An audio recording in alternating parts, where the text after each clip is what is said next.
The book of Deuteronomy chapter 23 and verse 5. అయితే నీ దేవుడైన యెహోవా బిలాము మాట విననొల్లక ఉండెను. బిలాము మాట విననొల్లక ఉండెను. నీ దేవుడైన యెహోవా నిన్ను ప్రేమించెను గనుక. చూడండి, ఆ మాట అండర్లైన్ చేసుకోండి. దేవుడు నిన్ను ప్రేమించెను గనుక నీ దేవుడైన యెహోవా నీ నిమిత్తము ఆ శాపమును ఆశీర్వాదముగా చేసెను. ఆశీర్వాదంగా మార్చాను. గట్టిగా చప్పట్లు కొట్టి యేసుని మహిమపరచును. హల్లెలూయా. దేవుడును ప్రేమించాడు లేదా ప్రేమిస్తే మనకేంటి ప్రయోజనం అంటే, ఆయన మనల్ని ప్రేమించుచున్నాడు గనుక ప్రతి శాపమును దేవుడు ఎలా మారుస్తున్నాడు? ఆశీర్వాదకరంగా. బిలాము మాట విననొల్లకుండెను. దేవుడు వినలేదట బిలాము మాట. జాగ్రత్త విను సహోదరి, నీ గురించి చాలా మాటలు చాలామంది దేవుని చెబుతున్నారేమో, దేవుడు ఆ మాటలు వినడం లేదు. Praise the lord. సహోదరుడా విను, నీ గురించి చాలా మాటలు చాలామంది దేవుని చెబుతున్నారేమో, ఆ మాటలు దేవుడు వినడం లేదు. నిన్ను ప్రేమిస్తున్నాడు కాబట్టి దేవుడు నీ పక్షంగా ఉన్న ప్రణాళిక నెరవేర్చాలని కోరుతున్నాడు. శాపమును దేవుడు ఆశీర్వాదంగా మార్చాడు. చాలా కుటుంబాలని దర్శిస్తూ ఉన్నప్పుడు, ప్రపంచవ్యాప్తంగా అనేక దేశాల్లో తిరుగుతున్నప్పుడు చాలామంది నన్ను కలుసుకుని వ్యక్తిగతంగా చాలామంది కొన్ని సమస్యలు తెలియజేస్తుంటారు. వెస్లీ గారు, ఏంటోనండి మా జీవితంలో ఒక శాపాన్ని అనుభవిస్తున్నామండి, ఒక కర్డ్స్ మా మీద ఉందేమో, మా ఫ్యామిలీ మీద ఉందేమో. ఎందుకంటే మేము చాలా సంపాదిస్తాం, కానీ ఇంకా దిగజారిపోతున్నామండి. ఆ సంపాదన ఎటుపోతుందో తెలియట్లేదు. చాలామంది స్నేహితులు బంధువులు ఉన్నారు, కానీ మమ్మల్ని ఆదరించే వాళ్ళు ఒక్కడు కూడా కనబడడం లేదు. Somehow we felt like bearing a curse on our family, on our personal life. ఒక శాపాన్ని మేము అనుభవిస్తున్నట్టుగా అనిపిస్తూ ఉంది. దీని నుండి బయటికి రావడం ఎలా? వాళ్ళందరికీ నేను చెప్పే మాట ఒకటే, ఏ శాపాన్నైనా ఆశీర్వాదకరంగా మార్చగలిగే శక్తి దేవునికి ఉంది. నువ్వు చేయాల్సింది ఏంటో తెలుసా? దేవుడు నిన్ను ప్రేమిస్తున్నాడనే విషయాన్ని నువ్వేం చేయాలా? గ్రహించాలా, నువ్వు నమ్మాలా. దేవుడు నిన్ను ప్రేమిస్తున్నాడనే విషయం నీకు తెలిసినప్పుడు ప్రతి శాపమును దేవుడు ఎలా మారుస్తాడట? ఆశీర్వాదకరంగా మారుస్తాడు. బిలాము మాట దేవుడు ఏం చేయలేదట? వినలేదు. బైబిల్ గ్రంథాన్ని మీరు సంఖ్యాకాండం ఇంటికి వెళ్ళిన తర్వాత, ఇప్పుడు అవన్నీ తెరవాలన్న ఉద్దేశం కాదు, సంఖ్యాకాండం 22, 23, 24 అధ్యాయాలు మీరు చదివితే బిలాము చరిత్ర అంతా అక్కడ ఉంటుంది. Balaam was a wicked prophet in the Bible. Bible గ్రంథంలో చెడ్డ ప్రవక్తల్లో ఒకడు బిలాము. అతని గురించి పేతురు గారు రాశాడు నూతన నిబంధనలో, చెప్పండి. ఆ తర్వాత యాకోబు గారు రాశారు. ఆ తర్వాత ప్రకటన గ్రంథంలో కూడా దేవుడే స్వయంగా మాట్లాడే బిలాము గురించి ఆ సాక్ష్యాన్ని దేవుడు ఇస్తున్నప్పుడు బిలాము అబద్ధ ప్రవక్త. నూతన నిబంధనలో 3 గ్రంథాల్లో బిలాం పేరు ప్రస్తావించబడింది. అతడు వాస్తవంగా తన పరిచర్య ముందు మొదటగా మంచిగానే ప్రారంభించవచ్చు, కానీ ఆ తర్వాత తనకున్న ఆ అభిషేకాన్ని లేదా తనకున్న వరాలను వ్యర్థమైన కార్యాల కోసం వినియోగించాడు బిలాము. బాలాక్ అనే మోయాబు రాజు ఉన్నాడు, మోయాబైట్. బాలాక్ అనే రాజు ఇశ్రాయేలు వెళ్తూ ఉంటే అడిగారు, బాబు మీ ప్రాంతం గుండా వెళ్ళిపోతాం, మీకు ఏ ఇబ్బంది ఉండదు, మమ్మల్ని పంపించే అన్నాడు. బాలాకు కుదరదన్నాడు. అందును బట్టి బిలామును పిలిపించాడు. అతనికి బహుమానాలు ఇచ్చి ఇశ్రాయేలు ప్రజలను శపించే అన్నాడు. వెంటనే బిలాం అన్నాడు, అది సాధ్యపడదయ్యా, వారు దేవుని బిడ్డలు, దేవుని ప్రజలు కదా, వారిని శపించడం సాధ్యపడదు అంటే బిలాము మరికొంతమంది అధిపతులను గనులను పంపించి, ఆ బాలాకు పంపించి బిలాము దగ్గరికి ఇంకొంచెం కానుక సైజు పెంచాడు.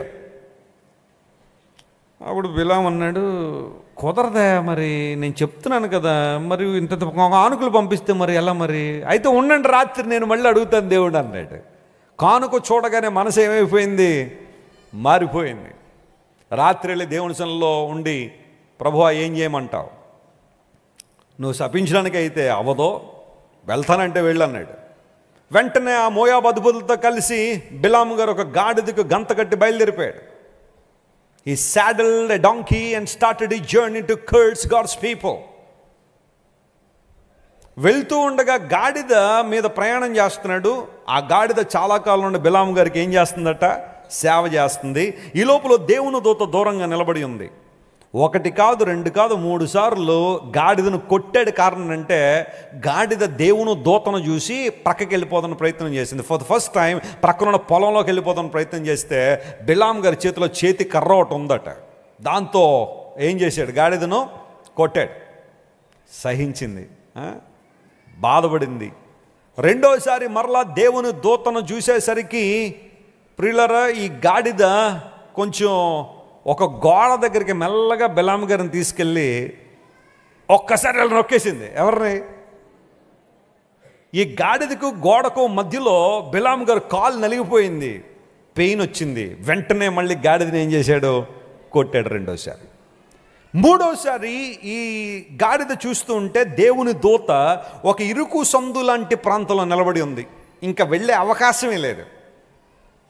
ఈ గాడిద మెల్లగా తీసుకెళ్ళి ఒక్కసారి కూలబడిందట. బిలాము గారిని ఎత్తుకుని ఒక్కసారి కింద కూలబడేసరికి బిలాము గారికి చాలా కోపం వచ్చేసి ఈసారి మూడోసారి చేతికర్రతో గట్టి కొట్టేసరికి ఈ గాడిదలా తిరిగి, ఎందుకు కొడుతున్నావు నన్ను? 3 సార్లు కొట్టావు, ఏం తప్పు చేశాను నేను? చాలా కాలం నీకు సేవ చేస్తాను కదా, నీకు కనబట్టలేదేమో, నాకు కనబడుతుంది, దేవుని దూత చూడనగానే అప్పుడు బిలాము గారి కనులు ఏమని అంట? తెరవబడిని. ప్రవక్త కన్నులు మూయబడ్డాయి డబ్బులతో, ధనంతో తన కళ్ళు మూసేసుకున్నాడు. కానీ గాడిద కళ్ళు ఏం చేయబడ్డాయి చెప్పండి? తెరవబడి దేవుని దూతను చూసింది. ముందుకు వెళ్ళలేకపోతుంది పరిస్థితి. కొన్నిసార్లు పరిస్థితులు అలాగే ఉన్నాయేమో ఈ రోజుల్లో. కానీ ఎప్పుడైతే బిలాము వెళ్ళాడు, శపిద్దాం అనుకుంటున్నాడు, కానీ ఆయన నోట వెంబడి ఏమొచ్చేస్తున్నాయి? ఆశీర్వాదాలు వచ్చేస్తున్నాయి. నిలబడుతున్నాడు. నేను మీరెవ్వరూ కంగారు పడకుండా శపిద్దాం, వాళ్ళ అంతు తేలుద్దాం అనుకున్నాడు. చేతులెత్తి మాట్లాడుతుంటే ఆశీర్వాదాలు వచ్చేస్తాను. వెనకాల ఉన్నారు, బిలాము గారు మీరు చేస్తున్న పని ఏంటి? ఎందుకు పిలిచాం మిమ్మల్ని? కానుకలు ఎందుకు ఇచ్చాం? ఏంటి సంగతి అంటే, ఏమోనయ్యా నేను శపిద్దాం అనుకుంటాను కానీ ఏమొచ్చేస్తున్నాయి? ఆశీర్వాదాలు వచ్చేస్తాయి. అందును బట్టి ఈ ప్లేస్ బాగాలేదు, కొంచెం ప్లేస్ మారుద్దాం అన్నాడు. మీరు అవన్నీ చదివితే ఉంటుంది అదంతా. ప్లేస్ మార్చండి అన్నాడు. మళ్ళీ ప్లేస్ మార్చి మళ్ళీ నిలబడిన తర్వాత మళ్ళీ ఆశీర్వదిస్తామంటే మళ్ళీ కోపం వచ్చింది. అలా దేవుడు బిలాము యొక్క నోటిని తన స్వాధీనంలో దేవుడు ఉంచుకుని అతడు పలకాలన్న ప్రతి శపితమైన మాటను ఆశీర్వాదకరంగా మార్చేశాడు. దేవుడు నామమున స్తోత్రం కలుగును గాక. హల్లెలూయా. ఇక్కడ ఒక మాట మీకు చెప్పమంటారా? నిన్ను శపించాలని ఎంతమంది ప్రయత్నం చేసినా, నిన్ను శపించడానికి ఎంతమంది ఇష్టపడుతున్నా, దేవుడు ఆ శాపం నీ మీదకి రానివాడు. కారణం ఏంటో తెలుసా? వారికి నీకు మధ్యలోనే దేవుడు నిలబడ్డాడు. ప్రతి శాపాన్ని ఆశీర్వాదకరంగా మార్చగలిగే శక్తి, సామర్థ్యం, ప్రభావం నా దేవునికి ఉంది. హల్లెలూయా. ఎంత గొప్ప దేవుడు ఆయన. God turns every curse into your blessing. నీ జీవితంలో ప్రజలు ఒకవేళ నిన్ను అణగద్రొక్కాలని, నీ మీద నిందలయ్యాలని, అవమానించాలని ఎన్నెన్నో ప్రయత్నాలు చేస్తుండొచ్చేమో. డబ్బులు పెట్టి కూడా కొన్ని ప్రయత్నాలు మనుషులు చేయొచ్చేమో. కానీ నీ దేవుడు నీ పక్షంగా ఉన్నాడు గనుక, నిన్ను ప్రేమిస్తున్నాడు గనుక చెప్పండి, ఆయన ఏం చేస్తాడు? ఆయన నిన్ను ఆశీర్వాదకారకుడిగా మార్చే దేవుడు. ఆయన ఆశీర్వాదం ఎక్కడి నుండి వస్తుంది? దేవుడు. నేను చాలాసార్లు చెబుతున్నాను, when God decides to bless you, no one can change his mind. దేవుడు నిన్ను ఆశీర్వదించాలనుకుంటే ఏ ఒక్కరూ ఆయన మనసును ఏం చేయలేరు? మార్చలేరు. Do you believe that? నేను నమ్ముతాను అది. ఈరోజు ఈ పరిచయం దేవుడు ఈ స్థానంలో పెట్టాడు అంటే కేవలం దేవుని కృప. ఆయన నన్ను ప్రేమిస్తున్నాడు కాబట్టి. లేకపోతే ఎప్పుడో క్రిందకి లాగాలని చాలామంది ప్రయత్నం చేశారు. ఏనెన్నో రకరకాలుగా మాట్లాడే వాళ్ళు ఉండొచ్చేమో. కానీ నా దేవుడు నా పక్షంగా ఉన్నాడు కాబట్టి, మా పక్షంగా ఉన్నాడు కాబట్టి దేవుడు ఈ రోజున ఇన్ని వేల లక్షల మందికి దేవునికరంగా నిలబెట్టాడు. కారణం, I truly believe that God can turn every curse into a blessing. దేవుడు శాపమును ఎలా మార్చగలడు? ఆయన ఆశీర్వాదకరంగా మారుస్తాడు. ఆయన నువ్వు చేయాల్సిన పని ఏంటి? ఆయన యందు విశ్వాసం ఉంచు. ఆయన నిన్ను ప్రేమిస్తున్నాడని నమ్ము. ఓ ప్రాంతంలో ఒక ఆమె ప్రభువుని అంగీకరించిన తర్వాత తన భర్తతో చాలా భయంకర నిందలు పడేది. ఆ భర్త నోరిప్పితే బండ బూతులు మాట్లాడేవాడు. ఈమె మందిరానికి రావడం, ఇంటికి వెళ్ళిన తర్వాత తల ఉంచుకు నిలబడడం, అంతే. ఇంకా ఆ భర్త మొదలుపెట్టేవాడు తిట్టడం, బండ బూతులు భయంకరంగా మాట్లాడుతుంటే ఈమె అవన్నీ వినేసి దేవునికి స్తోత్రం అనేదంటే ఆయనకి ఏమొచ్చేది? కోపం వచ్చేది. నేను ఎంతగా తిడతా ఉంటే స్పందించట్లేదు నా భార్య, మళ్ళీ పైపెచ్చి ఏమంటుంది? దేవుని స్తోత్రం అంటుంది అని చెప్పి ఆ తర్వాత ఉండేవాడు. మళ్ళీ ఈమె ఎక్కడికో రావడం దేవుని మందిరానికి, లేదా బైబిల్ చదవడం, వాటిని చూసి మరలా తిడుతుంటే ఆమె దేవునికి స్తోత్రం అనే మాట తప్ప ఇంకేం మాట్లాడేది కాదు. ఒకప్పుడు ఆమె క్యారెక్టర్ అలాంటిది కాదు. భర్త బూతులు మాట్లాడడం సంగతి అలా పెట్టండి, కళ్ళెత్తి ఎర్రగా చూస్తే చాలు మనోడికి వీపు ఎర్రగా మాడిపోయేది. అంత భయంకరమైన గయ్యాళామే. తిట్టడం మాత్రమే కాదు, భర్తను కూడా కొట్టేది. ఈమె మారి ప్రభు దగ్గరికి వస్తుంటే ఇప్పుడు ఆయన ఏం చేస్తున్నాడు? భార్యను తిడుతున్నాడు. అరే ఒకప్పుడు నా భార్య ఇలా ఉండేది, ఇలా మారిందంటే ప్రభు మహత్యం అది, దేవుని గొప్పతనం అది అని తెలుసుకోవాలి కదా. తెలుసుకోవాలా.